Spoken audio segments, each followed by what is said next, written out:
Hi అండి. Welcome to my channel. మీరందరూ బాగున్నారా అండి? నేనైతే చాలా బాగున్నాను. మీరందరూ కూడా బాగుండాలని మనస్ఫూర్తిగా కోరుకుంటున్నానండి. ఈరోజు నేనొచ్చేసి ఎంతో టేస్టీ అయిన సూపర్ క్రంచీ స్నాక్ అయితే చూపించబోతున్నాను. ఏంటా అనుకుంటున్నారా? పాపడ్ పూరి అనమాట. చాలా అంటే చాలా బాగుంటుంది. చాలా టేస్టీగా కూడా ఉంటుందన్నమాట. మరి ఎలా చేసుకోవాలి అంటే ప్రాసెస్లోకి అయితే వెళ్ళిపోదామండి.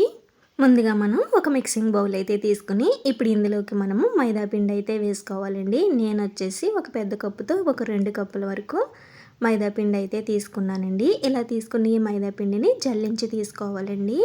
చూసారు కదా, ఇలా 2 కప్పుల వరకు మైదా పిండి అయితే తీసుకున్న తర్వాత ఇప్పుడు ఇందులోకి రుచికి సరిపడినంత సాల్ట్, అలాగే ఒక పావు టేబుల్ స్పూన్ వరకు పసుపు అయితే వేసుకోవాలండి. ఇప్పుడు ఇందులోకి ఒక అర టేబుల్ స్పూన్ వరకు వామ్ అయితే వేసుకోవాలి. వామ్ అనేది డైరెక్ట్గా వేసేసుకోకుండా ఇలా ఒకసారి నలుపుకుని వేసుకుంటే మనకి ఫ్లేవర్ అనేది చాలా బాగుంటుంది అనమాట అండి. ఇలా వామ్ అయితే వేసేసుకున్న తర్వాత ఇప్పుడు ఇందులోకి మనము కలోంజీ సీడ్స్ ఉంటాయి కదండి, ఈ కలోంజీ సీడ్స్ కూడా ఒక అర టేబుల్ స్పూన్ వరకు వేసుకోవాలండి. ఇలా వేసుకుంటే మంచి ఫ్లేవర్తో టేస్ట్ బాగుంటుంది అనమాట. చూసారు కదా, ఇప్పుడు ఇందులోకి మనము ఒక అర టేబుల్ స్పూన్ వరకు చిల్లీ ఫ్లేక్స్ అయితే వేసుకోవాలండి. మీ దగ్గర చిల్లీ ఫ్లేక్స్ లేకపోతే కనుక ఎండుమిర్చిని మిక్సీ పట్టుకుని కూడా వేసుకోవచ్చు. చూసారు కదా, ఇప్పుడు ఇందులోకి ఒక అర టేబుల్ స్పూన్ వరకు జీలకర్ర, అలాగే ఒక పెద్ద గరిటె వరకు ఆయిల్ అయితే వేసుకోవాలండి. మీరు ఆయిల్ ప్లేస్లో నెయ్యి కానీ బటర్ కానీ కూడా యూజ్ చేసుకోవచ్చు అనమాట. చూసారు కదండి, ఇప్పుడు ఇందులోకి ఇవన్నీ వేసుకున్నాం కదా, ఇలా వేసుకున్న తర్వాత మొత్తం అన్నీ కూడా పిండికి పట్టే విధంగా ఈ విధంగా మసాజ్ చేసుకుంటూ కలుపుకోవాలి. ఇప్పుడు మనము కాస్త పిండిని తీసుకుని ఇలా ముద్దలా చేస్తే మనకి ఇలా ముద్దలాగా అవ్వాలన్నమాట. ఇలా అవుతేనే మనకి పర్ఫెక్ట్గా వచ్చినట్టు అర్థం అనమాట అండి. చూసారు కదా, ఈ విధంగా రెడీ అయిన తర్వాత ఇప్పుడు ఇందులోకి మనము కొద్దిగా వాటర్ అయితే వేసుకుంటూ పిండిని చపాతీ ముద్దలాగా గట్టిగా కలుపుకోవాలన్నమాట. చూసారు కదండి, ఈ విధంగా గట్టిగా కలుపుకుంటే మనకి చక్కగా వస్తాయి అన్నమాట అండి. ఈ విధంగా బాగా మసాజ్ చేసుకుంటూ ఈ విధంగా బాగా కలుపుకున్న తర్వాత ఇప్పుడు మనము ఒక 10 నిమిషాల పాటు మూత పెట్టేసుకుని పక్కన పెట్టేసుకుందామండి.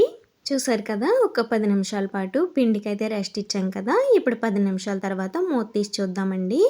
చూసారు కదా, పిండి అనేది మరి సాఫ్ట్గా అయింది కదా. ఇప్పుడు మనము ఈ చపాతీ ముద్దను మరొకసారి మంచిగా కలుపుకుంటూ మసాజ్ చేసుకోవాలన్నమాట. ఈ విధంగా బాగా కలుపుకున్న తర్వాత ఇప్పుడు మనము చిన్న చిన్న ఉండల్లాగా అయితే చేసుకోవాలండి. మనం చేసుకునే పాపడ్ పూరి సైజుని బట్టి చేసుకోవచ్చు అనమాట అండి. మీకు నచ్చిన సైజులో అయితే చేసుకోండి. చూసారు కదా, ఇలాగా చిన్న చిన్న బాల్స్ లాగా అయితే చేసుకుని పెట్టుకోవాలన్నమాట. పిండి అంతా కూడా ఇదే విధంగా చేసుకోవాలండి. చూసారు కదా, మొత్తం అన్నీ కూడా ఈ విధంగా చిన్న చిన్న బాలుల్లాగా అయితే చేసేసుకుని ఇప్పుడు మనము ఈ బాల్స్ అనేవి ఆరిపోకుండా ఏదైనా ప్లేట్ కానీ ఏదైనా క్లాత్ కానీ మూత కింద పెట్టుకోవాలన్నమాట. లేదంటే మనకి మంచిగా డ్రై అయిపోతాయి అన్నమాట అండి. ఇప్పుడు మనము ఒక చపాతీ పీట అయితే తీసుకుని ఇప్పుడు మనం ఒక్కొక్క బాల్ని తీసుకుని ఇలాగా చిన్న చిన్న చపాతీలాగా అయితే ఒత్తుకోవాలన్నమాట. మీ దగ్గర రోటీ మేకర్ కనుక ఉంటే రోటీ మేకర్లో కూడా చేసుకోవచ్చండి. చూసారు కదా, ఇలాగా పూరీలు అనేవి పల్చగా చేసుకోవాలి. ఇలా చేసుకుంటే మనకి పాపడ్ పూరి అనేది చక్కగా చాలా బాగా వస్తుంది అనమాట అండి. క్రంచీగా బాగుంటుంది అనమాట. ఇదే విధంగా మిగిలిన పూరీలన్నీ కూడా చేసుకోవాలన్నమాట అండి. ఇలా చేసుకుని ఈ పూరీలను మనం ఒక క్లాత్ మీద అయితే ఆరబెట్టుకోవాలన్నమాట. చేసిన వెంటనే మనం ఆయిల్లో అయితే వేసేసుకుని ఫ్రై చేసుకోకూడదనమాట.